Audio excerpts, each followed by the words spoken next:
Hello, this is Doug, the 2-Minute Gardener. Let's talk about driveways. Does your driveway look like this? Concrete buckling, cracking, having all kinds of issues, including trip hazards. Well, let's talk about what you can do to replace that with concrete or pavers. So first we're going to look at a concrete driveway. Now this particular driveway, they decided to do a colored concrete driveway. This one's called Palomino. And you have to realize that with colored concrete, it's going to be much darker than when it's wet than when it's dry. So this will lighten up quite a bit, as you're about to see. Also, it's really important with concrete that you do these control joints, because these are designed to control where the concrete is going to crack. They use these things called groovers to set these control joints while the concrete is still wet. Now, you can also do control joints when it's dry and you're just doing a dry cut with a concrete saw, and that's totally fine too. But it's really important that you do control joints at least every 6 feet, because concrete is going to crack every 6 feet. No matter what you do to the sub base, it's going to crack. So that's really important that you do that kind of work. This particular one, we did a pretty fancy setup. We did these 4-foot diamond joints, and then we did a nice 18-inch band. It was really pretty. And then on top of it, we did a top cast finish. Now what top cast is, it's a surface retardant that kind of peels away the very top of the concrete, and you spray it on when it's wet, and then you wash it off the next morning with some water. Make sure to control where that water goes, because you don't want all that retardant going into the storm drain. So as you can see, these guys actually did make sure to put a little pump in there that pumps it into a refuse where it can be properly disposed. The purpose of a top cast is that it gives you this nice gritty finish.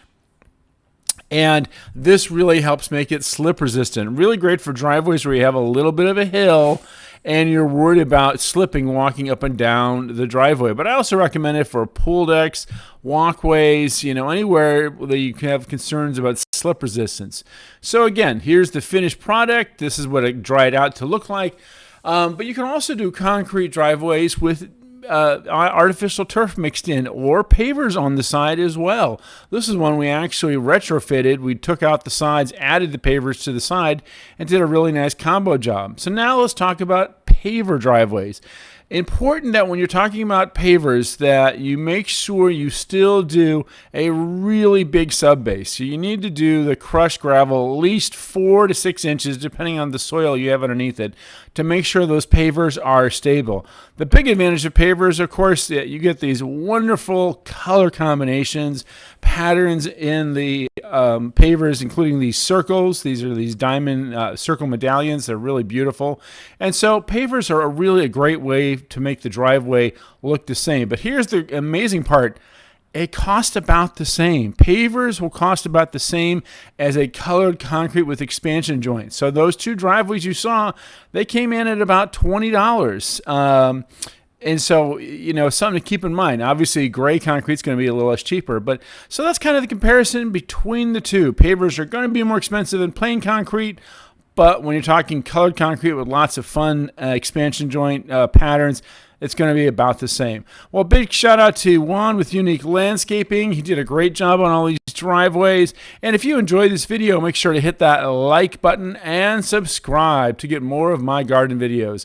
Until next time, this is Doug, the 2-Minute Gardener, saying thanks for watching.